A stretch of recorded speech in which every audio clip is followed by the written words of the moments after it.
उत्तर प्रदेश में कोरोना को सुधारने हालात के साथ दूसरे राज्यों के लोगों का आवागमन तेज हो गया है। ये बता दें आपको, हालात चूंकि सुधर रहे हैं इसीलिए लोगों का आना जाना भी बढ़ रहा है। ऐसे में कोरोना की तीसरी लहर के साथ संक्रमण और अधिक तेजी से फैलने का खतरा भी बढ़ रहा है। इसको देखते हुए सीएम योगी ने दूसरे राज्यों से यूपी में दाखिल होने वाले लोगों के लिए खास दिशा निर्देश जारी किए।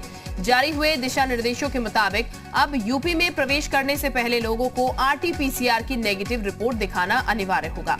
वहीं सोनौली सीमा पर अभी इस तरह के प्रशासन के द्वारा कोई तैयारी नहीं दिख रही है और नेपाल से लोग भारत बिना जांच रिपोर्ट दिखाए ही प्रवेश कर रहे हैं। संकल्प हमारे साथ ज्यादा जानकारी के साथ बने हुए हैं। संकल्प, ये जाहिर है क्योंकि कोरोना की तीसरी लहर का डर बना हुआ है, ऐसे में सरकार की तरफ से अब जो कोशिश की जा रही है, क्योंकि आवाजाही बढ़ गई है, उत्तर प्रदेश के लिहाज से अगर बात की जाए तो स्थितियां काफी बेहतर है और स्टेट्स के मुकाबले। ऐसे में यूपी सरकार की तरफ से भी एक महत्वपूर्ण फैसला कि यूपी में एंट्री चाहिए तो फिर नेगेटिव रिपोर्ट के साथ आना होगा, लेकिन दिक्कतें लोगों के लिए जरूर होंगी इस बीच। जी, दिक्कतें जरूर होंगी, लेकिन सरकार ये सुनिश्चित करना चाहती है कि जो आने वाली कोविड की लहर है उसको प्रदेश में कम से कम उसका प्रभाव रहे और समय रहते वो एहतियाती कदम उठाए जाए, जिससे कि कोरोना का जो शिकंजा है वो उत्तर प्रदेश में उस तरीके से हावी ना हो पाए।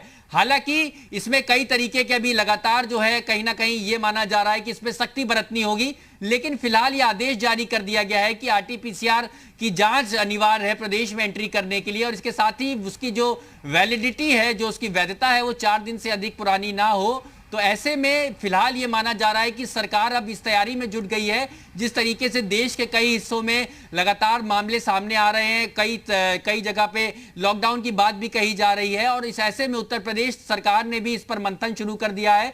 कोविड-19 की जो समीक्षा बैठक मुख्यमंत्री करते हैं उसमें यह आदेश जारी किया गया और मुख्यमंत्री ने साफ कहा है कि कोविड प्रोटोकॉल से समझौता अब नहीं किया जाना है। साफ तौर पे सख्ती बरतनी पड़े या फिर जागरूकता अभियान चलाना पड़े, लेकिन आगामी लहर से निपटने के लिए पहले से तैयारियां मुकम्मल करनी होंगी। इसके लिए तमाम वो एहतियात बरतने होंगे, कई तरीके के रिस्ट्रिक्शंस लगाने होंगे।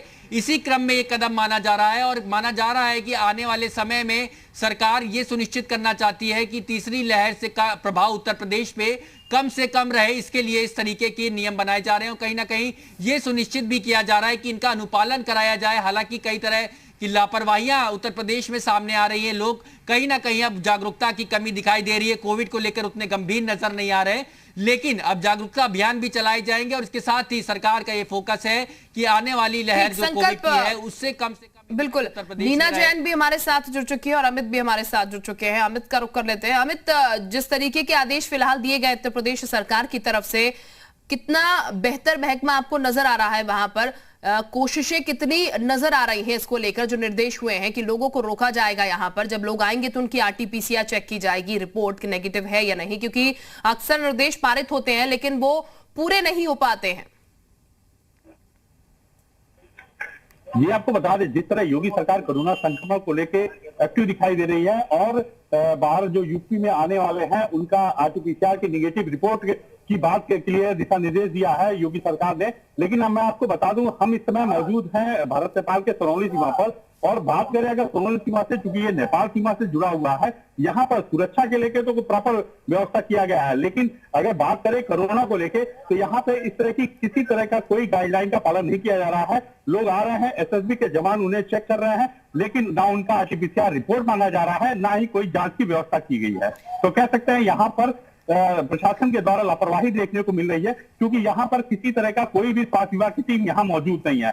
पिछली लहर में यहाँ पे स्वास्थ्य विभाग की टीम मौजूद थी, लेकिन इस बार इस लहर को में स्वास्थ्य विभाग की टीम यहाँ पे मौजूद नहीं है। जबकि अगर नेपाल की बात करें तो नेपाल में नो मैंस लैंड पे नेपाल सरकार ने आरटी-पीसीआर रिपोर्ट के लिए और जांच के लिए यहाँ पे टीमें गठित की हुई हैं। जो भी भारत से नेपाल जाते हैं उनका चेकिंग करने के बाद ही उन्हें नेपाल में प्रवेश दिया जा रहा है। लेकिन बात अगर भारत की करें तो सुरक्षा को लेकर तो प्रॉपर चेकिंग हो रही है, लेकिन कोरोना को लेकर यहाँ पे किसी तरह का कोई भी गाइडलाइन का पालन नहीं किया जा रहा है और ढीला रवैया नजर आ रहा है यहाँ पर प्रशासनिक अधिकारियों को कोरोना को लेकर, जो कि काफी घातक साबित हो सकता है। नीना भी इस वक्त हमारे साथ जुड़ चुकी हैं।